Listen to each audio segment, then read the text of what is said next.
Welcome everyone, and thank you for attending this Lunch and Learn session organised in collaboration between the Knowledge and Library Services at NCIC and the North East and North Cumbria Learning and Improvement Community. My name is Ashley Eaton and I'm from Boost, and today we are joined by Alex Barker, who is a disability consultant at AbilityNet, and he's going to be giving us an introduction to assistive technology. So these lunch and learns are designed to be a space for health and care staff to come together, share experiences. And before we kick off, we're just going to do some very quick protocols. If you could please keep your webcams off during the session, mute yourself when not speaking. Please post any questions that you have in the chat, and we'll also have time for questions at the end, and at that point you can come off of webcam. Please listen with respect and be present. Pass on, share the learning. Please spread the word about these sessions. And please be aware that we also are recording the session as well. We will post a link in the chat to be able to give feedback. So if you could complete that, that would be much appreciated. It is very short, just a couple of questions. And without further ado, I will pass over to Alex.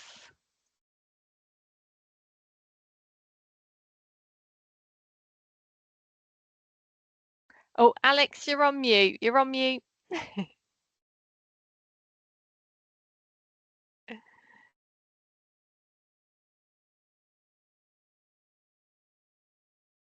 I just want to point out that I am a professional. I do know what I'm doing, but hey, everyone goes on mute for some reason.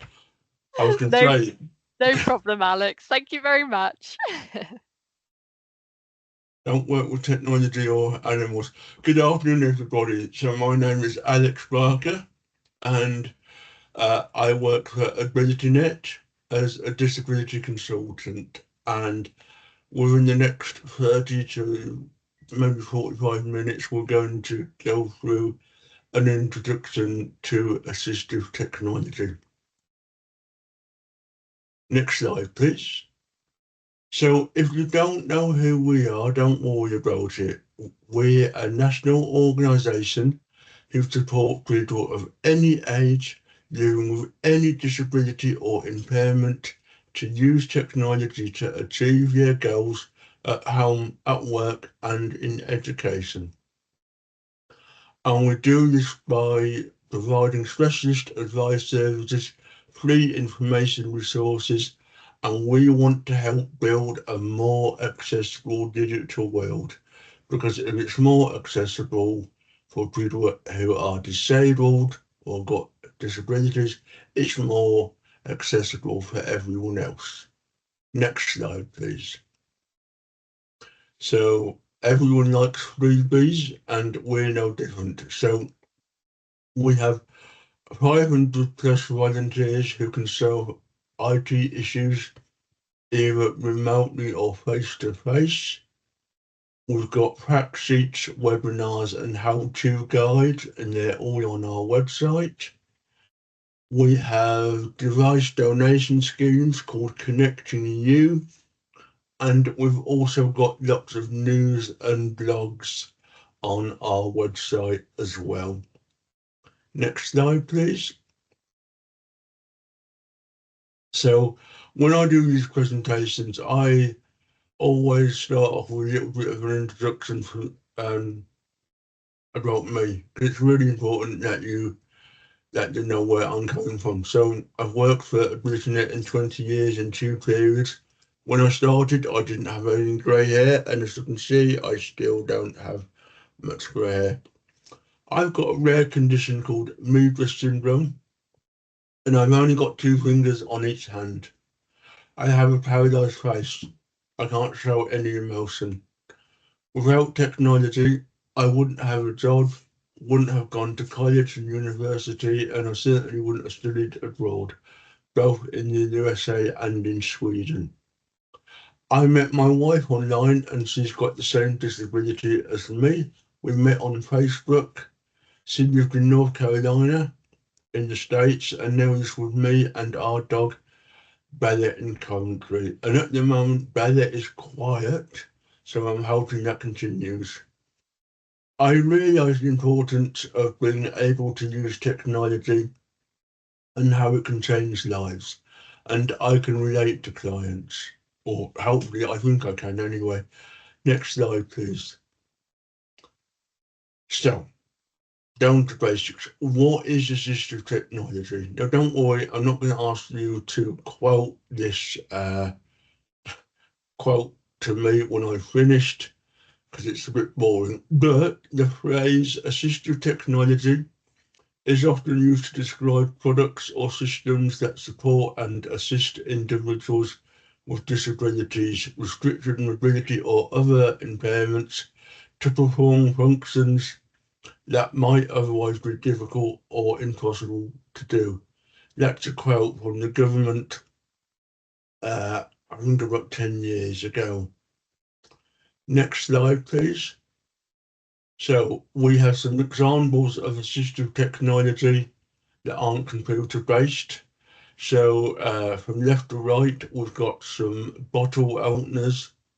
We've got some grips that can go on pens to help people with young differences to be able to write more effectively. We've got a device called a muggy. So when I worked in an office, everyone did communal tea and coffee making, and I would have to carry multiple cups. And it's difficult enough for me to carry one cup, but I wanted to join in.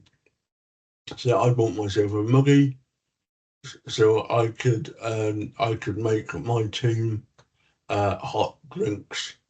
And the device on the right hand side is an assistive key turner. When we get old, we might have arthritis or another condition that makes turning keys in the lock quite difficult. But an assistive key turner can help you out. Next slide, please. Right. When I talk to people, the myth, there's a myth here. And people say, I've heard that assistive technology is really, really expensive. And you know what? Actually, I know 85% of it isn't expensive at all. 85% of it is actually free of charge. Next slide, please. So, as a great Frank Sinatra said, he did it his way. But you too can sort things out on your device for your particular requirements by having a look at the My Computer, My Way website. So basically, if you've got a device and you want to change settings on it, you can follow the easy to follow instructions. I will give you a demonstration of the sort of content that it's got on there. Next slide, please. So one of the main issues that people seem to have when they talk to us is Parkinson's. So they've got a tremor or they might have essential tremor. When someone presses down the key for too long, what happens? You get multiple keystrokes. However, if you turn filter keys on, it means that you only get one character. So you could press the key for absolutely ages, minutes, and only get one character. And for someone who's got Parkinson's, that's where their struggle might be. Next slide, please. If you've got a Mac, you might want to make the text bigger. So there's a step-by-step guide on how to make the text bigger. In fact, on My Computer, My Way, there's two ways of using it. There's a really quick guide. So if you've got some knowledge on what to do, you might not need to follow all the instructions. But if you're if you're a newbie or if you've not got any knowledge at all, you can follow the instructions on the website. Next slide, please. Okay, so we've got accessibility settings on Windows magnification. So if you have a client who says, look, I used to read the local newspaper online, but the text I can't read the screen anymore. One thing you could do to get around it is actually make the text bigger. You can also use speech to text and maybe screen reading. But the basic way of doing it is just to magnify the screen in Windows 10. Now, my computer, my way, goes way back to Windows 7. So if you've got someone with an old computer or an old device, they can still get the same quality information. Next slide, please. Okay, I really like this. So if you've got an Android device, you can actually use it as a hearing aid if you've got headphones in. And I think that's a really, really good piece of technology. And the accessibility designers are always coming up with new and interesting things to do in terms of accessibility. Next slide, please. Okay. Also on our website, we've got lots and lots and lots of different fact sheets. So it's at abilitynet.org.uk/free resources/AbilityNet fact sheets. Got fact sheets from MS and computing right through to what are reasonable adjustments and disability and employment. They are all free to download. You don't have to give your details. You can use them in your work. Just make sure that you don't change any of the branding, please. Next slide, please. Okay, so there are all sorts of apps. I'm not going to go through all the apps, but I just thought it might be really interesting to look at a couple of apps. On the left-hand side, there's an SOS app. So if you have an accident and someone finds you and you've got your phone on you, they can summon emergency help. The app to the right of it is an app called Calm, and it helps with meditation. The app to the right of that is called Be My Eyes. So Be My Eyes is designed for visually impaired clients and blind clients. And basically it means that if you need to identify what something is, you can call a volunteer, and the volunteer could be anywhere in the world.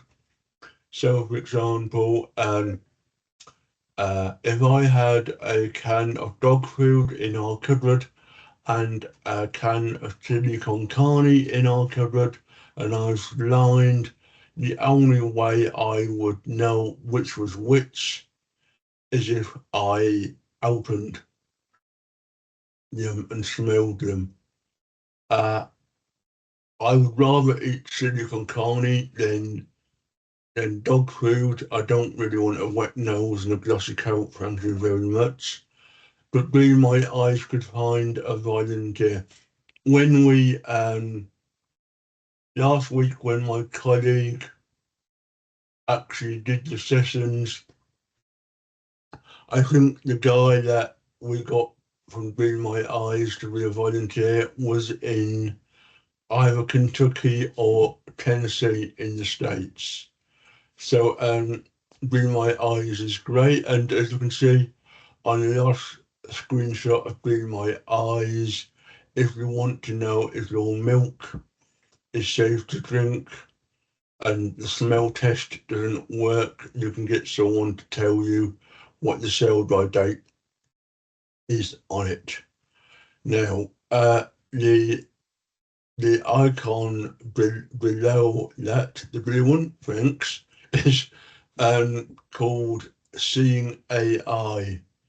And what I'm going to do is I'm going to demonstrate what Seeing AI can do. Now, Seeing AI is a wonderful package, and it's totally free of charge, works on an Android and an iOS device, and I have it installed. So it uses AI to give someone who's blind or partially sighted a lot more independence. So let's just bring it up. Now, I have got I've got a leaflet in my hand from a well-known organisation. Okay, it's from AbilityNet. And if I was visually impaired, I would not be able to see what it was. However, what I can do, Processing. what I can do is Short text.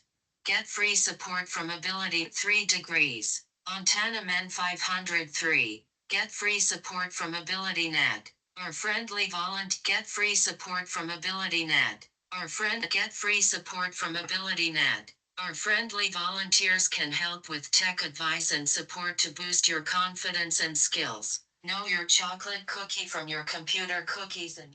okay. So I don't know whether you heard that, but that was Seeing AI reading a leaflet. I actually went to see someone who was visually impaired a couple of months ago, and they had a stack of mail just on the kitchen table, and I said to them, "How do you read your mail?" And they said, "Oh, my sister comes once a week and reads my mail for me." And I said, "Well, if you get some mail on a Tuesday, but it's on a Monday when she comes, you've got to wait like 6 days for her to actually read it." And I was just asking them why they didn't use stuff like Seeing AI, and how I convinced them to use it. It'll read short text. It will read documents. You can even point it at the products, and it will tell you what it is. So let me see if this works. Support from product.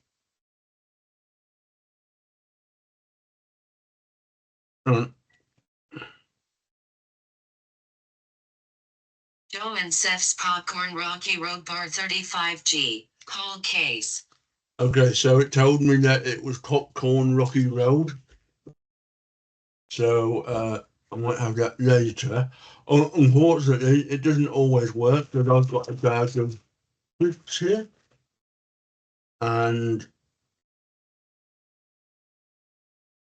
let's just see if it works. Processing. Okay. Processing. So sometimes Processing. if it doesn't know what it is, it just doesn't do anything. But I tried it. I mean, these crisps from Marks and Spencer's. But if I had a packet of Walker's crisps or McCoy's, it would probably have a better idea of what they were. The other thing Seeing AI will do is it will actually describe a scene. So if I just point it, let's just point it out. Processing. A window with trees and houses in the background. So it says a windows with trees and houses in the background. So it will give you an approximation of what is what's out there. The last thing that it's going to do is it will actually take a picture of you or someone and tell you how old it thinks you are. Now, when I do this in a session, it creates quite a lot of laughter and humour. So let me see what it does when I point it at me. Now, I've got to say that it's not always accurate. One face near center, one face, 61-year-old man looking neutral. Okay, so it thinks I'm 61. Now, I know I've had a rough week, but it's 9 years out. But you can see that the technology is available. The other thing that I was going to say is that with Be My Eyes, there's also a functionality called Be My AI, where you can take a picture of a scene and it will describe it in a lot more detail than Seeing AI does. If you want to become a volunteer for Be My Eyes, they are always looking for volunteers as well. Can we have the next slide, please? So there are all sorts of different pieces of hardware. There are roller balls, there are standard mice, there are compact keyboards, there are switches for people that have got severe disabilities, and you've got a smartphone which is designed for people that do not want all the bells and whistles that a smartphone has. And we would say that it's a good idea to try before you buy. And there are many companies that can offer equipment on a trial out on a sale and return basis. You can contact us for details. Next slide, please. Again, there are all sorts of different pieces of software. So there's Dragon naturally speaking voice recognition, or Nuance naturally speaking voice recognition. Now, just to make you aware that there is a free version of voice recognition on Windows, or you can buy a paid for program. The paid for program is £675. So I would always say, unless you really need to spend £675, there might be a cheaper alternative. Below that, there is Clara Reid. So Clara Reid can help people who have got dyslexia, and basically you can type text and it will have it spoken out to you. On the right hand side, there is an app called Text Fusion. So this is for people who have got poor or very poor eyesight. So you've got a screen reader and you've got a magnification package in a sort of combined package. It's about £1,500. And down below that, you have got a touch typing tutor for someone who might have had a stroke. The last thing that I want to demonstrate here is something called Siri. Now, you might have heard of Siri. It's on the on Apple devices. There's OK Google on Android devices. But what I want to do is I want to demonstrate how easy it is to send a message. Siri, send a message to Erin. Which one? Home. What would you like to say to Erin? I love you, and I will see you when my presentation is over, and hopefully you can come home today.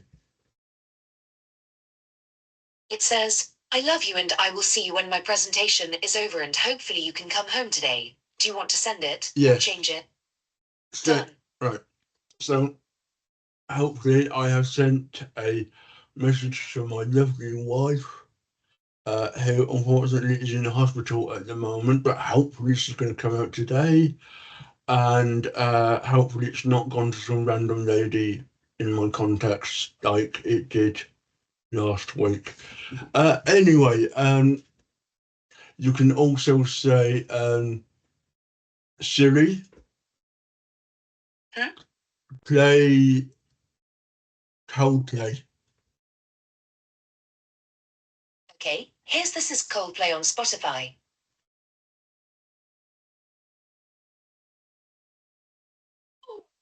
Right, so it will play, if you've got Spotify or Apple Music, you can voice control. You can voice control it, so it'll play whatever you want it to do. You can also set reminders and things like that. Next slide, please. Hiya, Alex, just to let you know, we've got 4 minutes of the session left, so I'm conscious of questions. Is there any slide you just particularly want to highlight? No, I think if you just go through the slides, I don't think there's any. The smart technology available, but I can do something else on that. If you can skip to maybe the end. Yeah.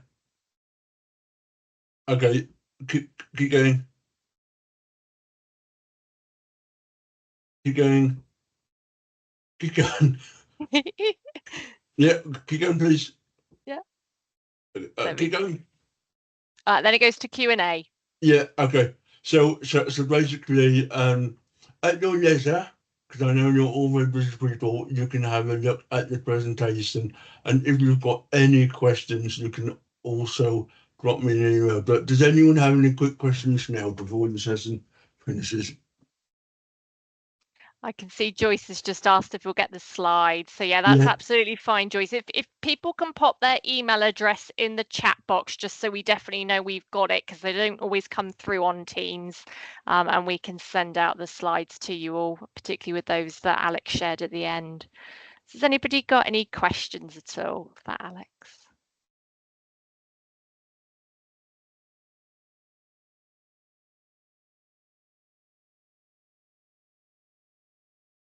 Yeah, everybody's after your slides, Alex. Oh, Getting well, lots of email addresses. Yeah. But I really hope you've enjoyed today's presentation. I'm sorry that we've had to miss one or two slides, but I don't think they were the important ones. The only thing that I would say is there isn't one size fits all in terms of the best technology. It's like saying, is the best biscuit a bourbon, a custard cream, or a pink wafer? You know, it's depending on depending on who you ask. And the other thing that I would say is all of our information is free. And if you want us to send you some of these leaflets, we can do so. And we also have volunteers in your area. Fantastic. That's great, Alex. Thank you so much. It was really informative and I've learned loads. So really good. Thank you. Thank you everybody for attending. Just a reminder that we have posted a link to be able to give feedback in the chat. Our next Lunch and Learn is on the 15th of October at 1 o'clock, where we will be joined by Maxine Wright and Paula Russell, who are from the Regional Drug and Therapy Centre, and they're going to be presenting the Yellow Cards scheme, important updates to the reporting service. So we hope to see you there. Once again, thank you so much to Alex, and those that have popped your email addresses in the chat, we will get those slides out to you. And I hope everybody enjoys the rest of their afternoon. Thank you very much. Thank you. Bye. Thanks, Alex.